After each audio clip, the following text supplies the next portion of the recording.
When it comes to gaming, there's one company that evoked more nostalgia than any other. That, of course, is Nintendo. It continues to publish and develop some of the most popular video game franchises in the world and competes among the big three to this day.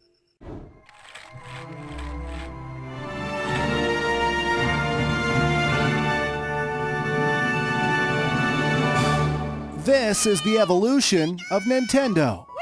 Nintendo's origins can actually be traced all the way back to 1889 when it was founded by Fusajiro Yamauchi as Yamauchi Nintendo. Mr. Yamauchi started off by producing handmade Hanafuda, which is a type of Japanese playing cards. In 1959, Nintendo, which changed its name to Nintendo Playing Card, entered into an agreement with Walt Disney to use the Disney characters on their cards. A few years later, the company's name was shortened to just Nintendo, with nobody being 100% sure what the word Nintendo actually means, though it's thought to loosely translate as leave luck to heaven. Over the following years, playing cards became less popular among Japanese households, and in 1964, the value of the company's stock began to plummet from 900 to just 60 yen. Nintendo was in heavy debt, and Yamauchi was desperate to find the next big thing. So they decided to invest in new ventures, like packages of instant rice, a taxi service, and the not-so-very family-friendly love hotels. Eventually, Nintendo decided to venture into the weapons business, the toy market, and released Japan's first electronic toy in 1970, the Nintendo Beam Gun. This would become an ancestor to the NES Zapper that was later used in video games such as Duck Hunt. In 1972, an American company named Magnavox created the first commercial home video game console, the Magnavox Odyssey. Nintendo developed and produced a light gun accessory for the console. 2 years later, Nintendo also secured the rights to distribute the Magnavox Odyssey in Japan. Having witnessed firsthand how popular video games were, Nintendo began to work on building its own consoles. Nintendo's first official console was a joint effort with partner Mitsubishi. Released in 1977, it was given the unimaginative title of Color TV Game 6, with the number 6 denoting how many games could be played on it. Soon after, they also released the Color TV Game 15, TV Game Racing 112, Block Kazushi, and the computer TV game. It's hard to imagine that games on these consoles were really this simple. At the same time, Nintendo was also working on developing games for arcades, many of which would later be ported to consoles, including Donkey Kong and Mario Brothers. The company's first venture into handheld electronic gaming came in 1980 with the Game & Watch. The product derived its name from featuring just a single game, as well as a clock on an LCD screen. Watch. Game Watch.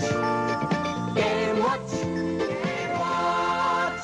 Multiple series of Game & Watch were made, some looking drastically different, like the multi-screen that featured 2 screens and a clamshell design that would later be replicated in future handheld Nintendo consoles. Until 1991, Nintendo released around 60 different Game & Watch games, like Ball, Parachute, Snoopy, Donkey Kong Jr., and Mario the Juggler. To keep gamers entertained, most games came with 2 modes, Game A representing the easy mode, and Game B representing a faster, harder version of the same game. The Game & Watch sold 43.4 million units worldwide. Fun fact, Gunpei Yokoi got the idea to create the Game & Watch when he saw a bored man play with his calculator in the train.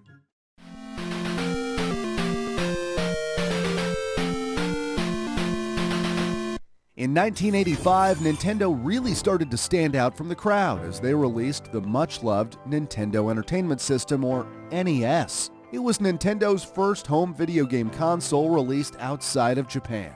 A different-looking version had already been released within Japan in 1983, known as the Family Computer, or Famicom.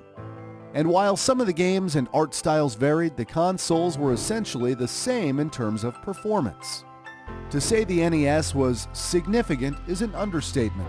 It helped to revive the video game industry after the crash in 1983, going on to sell 62 million units worldwide and set the record for the longest surviving video game system in history. It stayed on the American market until 1995, and in Japan, it wasn't discontinued until 2003. Many of Nintendo's most successful game franchises were born on the NES, like Final Fantasy, Castlevania, Metroid, and The Legend of Zelda. Duck Hunt was also very popular, but the most sold game for the NES with over 40 million copies sold was, of course, Super Mario Bros. The NES was praised for its simple yet at the time innovative controller. Joysticks were the common method of control before Nintendo designed and patented their D-pad. Even though the trend has now reversed, the joysticks often being preferred, D-pads were much better for playing 2D games like Donkey Kong. Fun fact, Donkey Kong was the first game that involved jumping and is therefore considered to be the first true platformer. In 1989, Nintendo offered more versatility to gamers with the handheld, brick-like Game Boy that used interchangeable cartridges. This meant that gamers could simply buy a game rather than a new device each time they wanted a different experience. Remaining popular until this day, the Game Boy was portable, durable, and came with hugely popular titles like Super Mario Land, Kirby's Dream Land, Pokemon Red and Blue, and Tetris.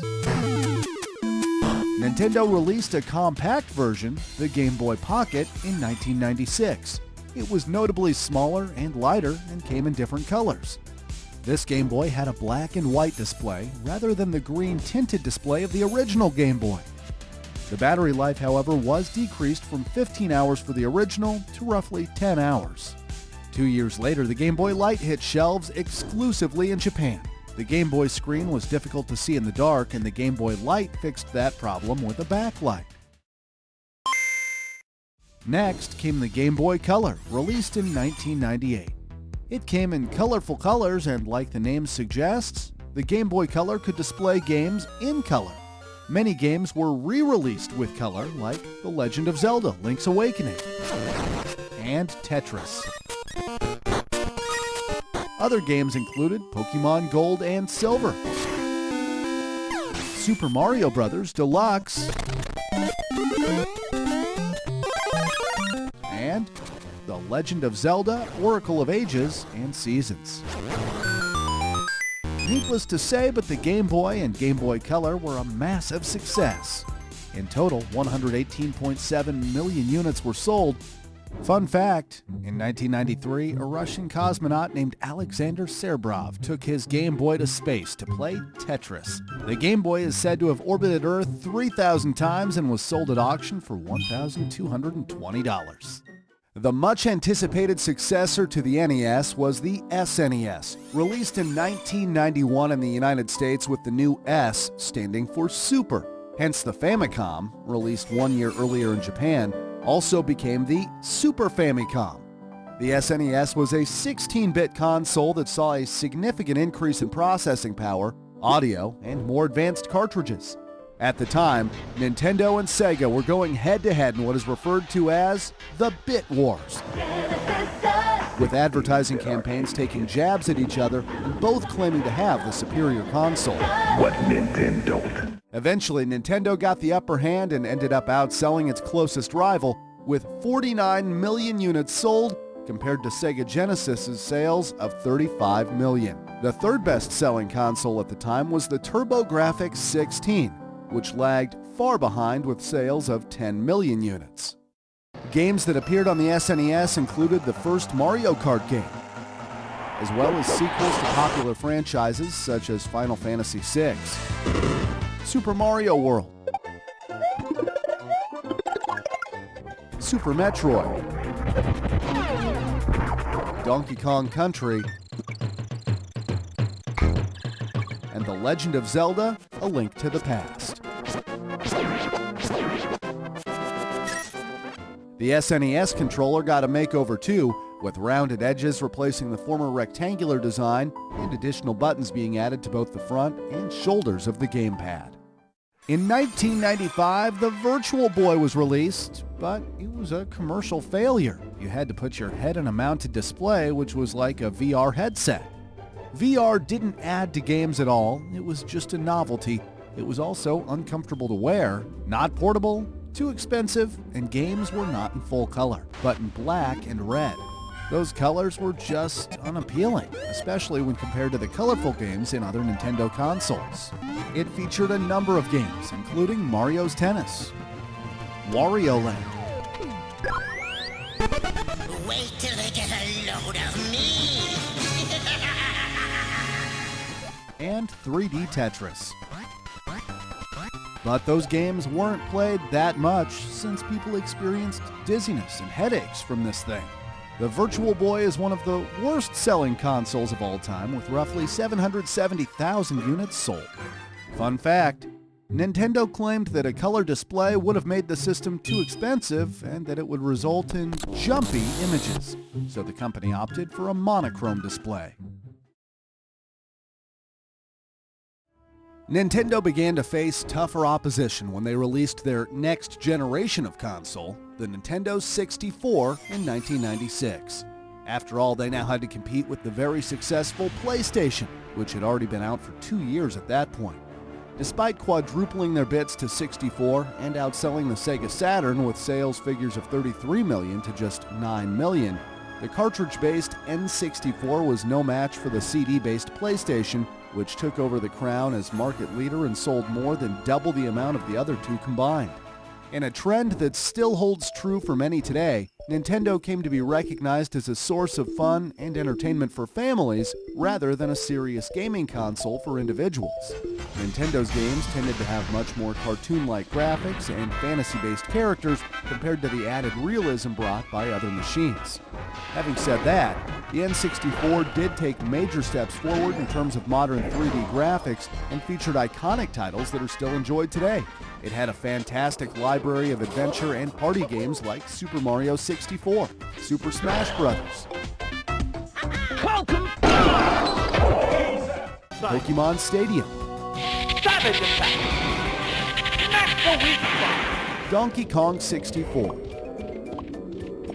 The Legend of Zelda: Ocarina of Time, Mario Kart 64,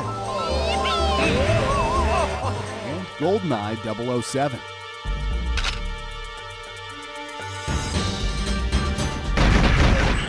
The N64 controller was a controversial change, featuring a three-pronged design with a central joystick, D-pad, face and shoulder buttons, plus a trigger button at the back. Fun fact, the epic multiplayer mode for GoldenEye was a last-minute addition. Developer Steve Ellis had access to the code written for a single-player game and decided to turn GoldenEye into a multiplayer game within a month. So, thanks, Steve. 3 years later than planned, in 2001, the Game Boy Advance hit store shelves. It had a landscape design and included shoulder buttons, which is why they called it the Advance. With processing power similar to that of the SNES, the Advance's game library was full of SNES ports, allowing gamers to play the same epic titles while on the move. This, of course, included the greats like Super Mario World, The Legend of Zelda: A Link to the Past, and games from the Final Fantasy series. Pokemon games like Ruby and Sapphire were also big hits with the Advance owners. A compact, foldable version of the Game Boy Advance came out in 2003, known as the SP. The original Game Boy Advance received complaints due to the dark screen, and the SP fixed that problem using a significantly brighter LCD screen and an internal front light. It was also the first of Nintendo's handheld lineup that had a rechargeable battery. The Game Boy Micro came in 2005 and was much smaller than the original. The design could be changed with interchangeable faceplates. The Game Boy Micro did not sell well, because the Nintendo DS was already released at this time. In total, the Nintendo Advance family sold over 81.5 million units. A console you probably never heard of before is the Pokemon Mini, released in 2001. It was the smallest game system Nintendo created and themed around the Pokemon franchise. In total, only 10 games were released for the Pokemon Mini, most of which were only available in Japan. Although it's unknown how many units were sold, the Pokemon Mini certainly wasn't a success. It was discontinued a year after its release.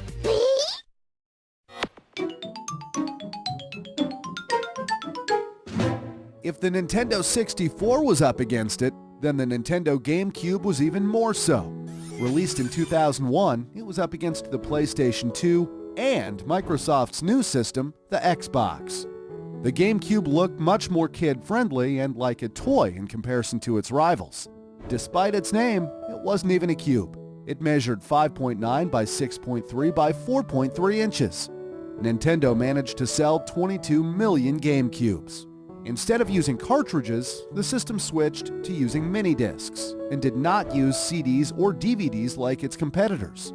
Whereas DVDs could store up to 8.5 gigabytes of data, the GameCube discs could only store 1.5 gigabytes. This meant that some cross-platform content had to be compressed or features removed from games entirely.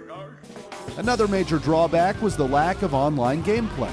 Reportedly, the GameCube only had 8 games with internet or local area network support.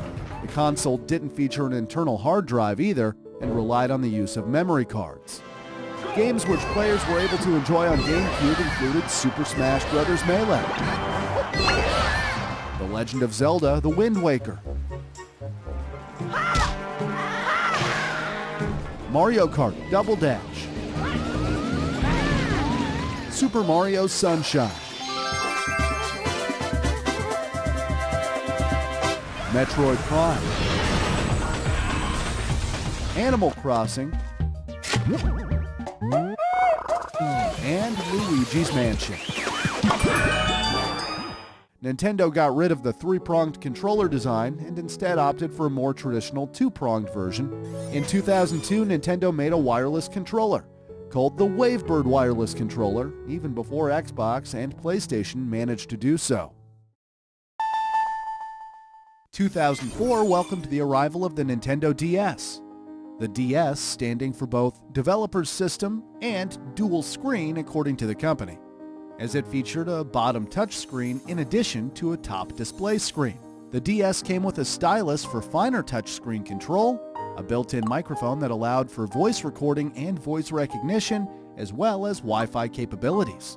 The cartridges were made much smaller than the cartridges of the Game Boy Advance. It had 2 slots so games of both cartridges could be played on the DS, making it backwards compatible. When playing games, one screen is used to show the main action, while the other is used for things like a map, inventory, or secondary viewpoint. Due to its unique dual screen action, many new titles were unveiled by Nintendo, like Nintendogs and Brain Age. Other popular games for the DS were Super Mario 64 DS, Pokemon Diamond and Pearl, and new Super Mario Bros.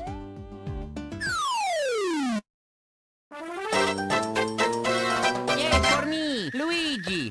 In keeping with tradition, a refined version of the DS came out in 2006, named the DS Lite. It was slimmer and lighter. It had a longer-lasting battery and a brighter screen. It was not the slimmest of the DS range, though, because in 2008, the new DSi model had an ultra-slim build, plus larger screens. It also introduced 2 digital cameras, but it wasn't backwards compatible. 1 year later, the DSi XL further improved upon the handheld specifications by increasing the screen sizes once more. It also had improved speakers and a longer battery life. The PlayStation Portable, or PSP, was released in the same year as the original DS and became its main competitor. PlayStation managed to sell 82 million units, making it the 3rd most sold handheld console. However, it was no match for the Nintendo DS, which became the highest-selling handheld console of all time, selling more than 154 million units around the world. Nintendo drastically changed its game plan when it released the Wii console in 2006. Its functionality centered around the use of motion controls. The technology was innovative and unique at the time. The Wii is pronounced as Wii, which emphasized the console is for everyone. This meant the target audience was much broader than its rivals. A staggering 102 million Wii consoles were sold, beating both the PS3 and Xbox 360, which sold 87 and 86 million units respectively. Its specifications in terms of its processor, memory, and graphics, which wasn't even HD, were far less impressive than the competition, but those things were never intended to be the main selling point. Nintendo had reverted to selling fun.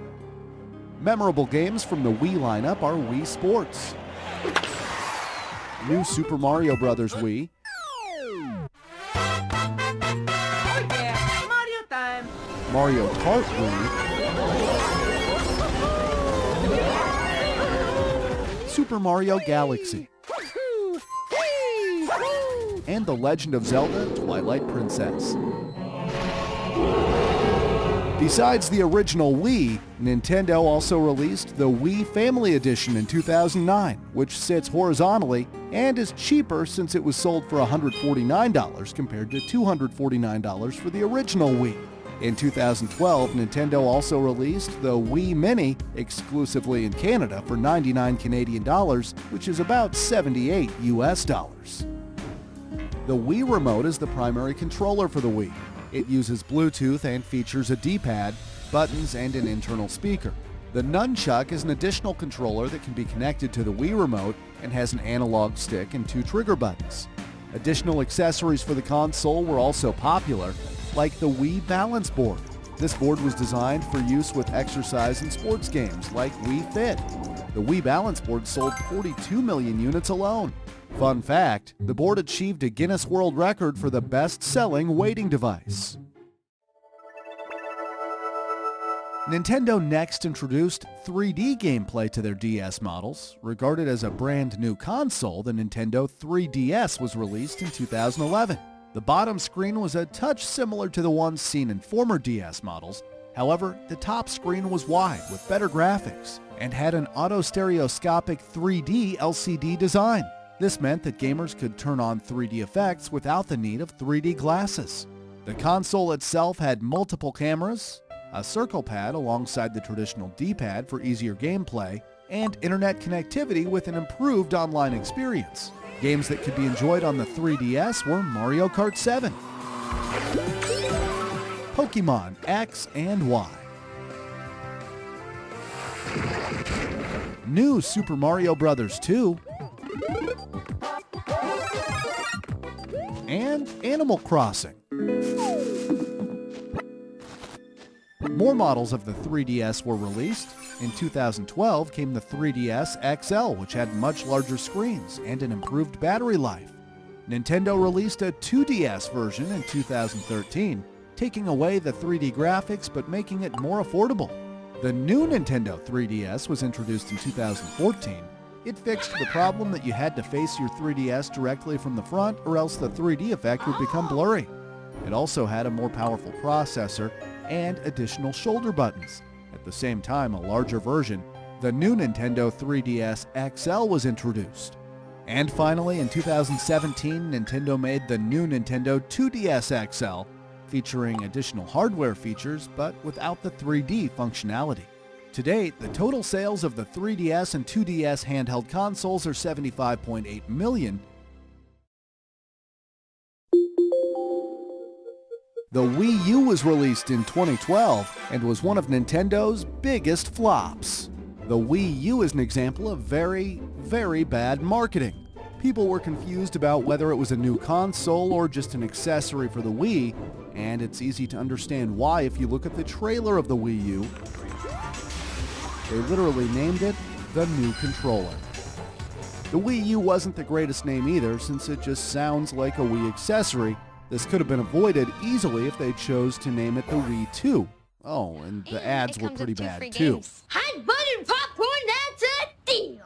Up against the PlayStation 4 and Xbox One, of which 110 million and an estimated 50 million were sold respectively, The Wii U only sold 13 million units. It was a huge disappointment after the grand success of the Wii. The Wii U was the first Nintendo console to support HD graphics, and those who did buy it were able to play Mario Kart 8, Super Mario 3D World,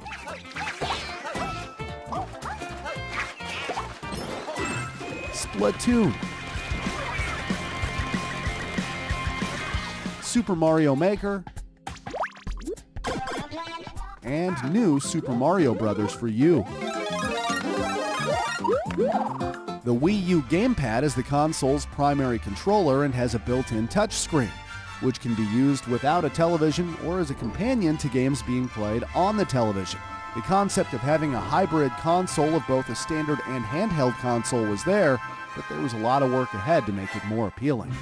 Nintendo brought back the NES with the NES Classic Edition in 2016. While it looks the same as the NES, it is much smaller.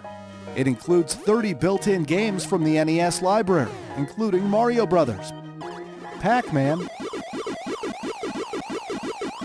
and Donkey Kong. In 2017, Nintendo also released the Super NES Classic. It includes 21 built-in games from the SNES, including Super Metroid, Mega Man X, and Super Mario Kart.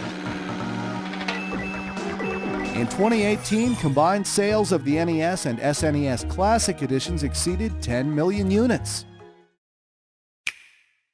After the Wii U, Nintendo went back to the drawing board and refined their hybrid concept until they released the Nintendo Switch in 2017.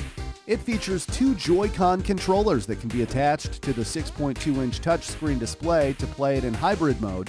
It has a battery life of around 3 hours of uninterrupted play on a full charge. The Switch has many amazing popular titles like Animal Crossing, New Horizons, Super Smash Bros. Ultimate, Mario Kart 8 Deluxe,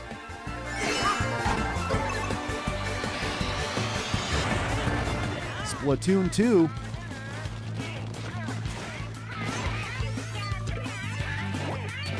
Super Mario Odyssey,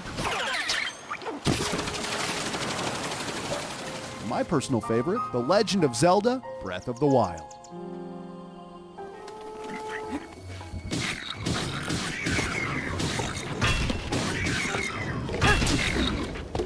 A more affordable, light version of the Switch came out in 2019 with the limitation that it can only be played as a portable device. It can still play pretty much all of the same games as its older brother though, except for a few games like Ring Fit Adventure and Super Mario Party, since they are largely motion control based. So far, sales of the Nintendo Switch and Switch Lite have surpassed 61.4 million, making it the 7th most sold handheld console. In 2020, Nintendo released a special version of the Game & Watch. It celebrates the 40-year anniversary of the Game & Watch line of systems, as well as the 35th anniversary of Super Mario Bros. Going forward, it'll be interesting to see what the next major development or addition will be when it comes to video game consoles. One thing is for sure, Nintendo isn't afraid to get creative and introduce exciting new technology. Let's hope Nintendo can continue creating innovative entertainment for many years to come.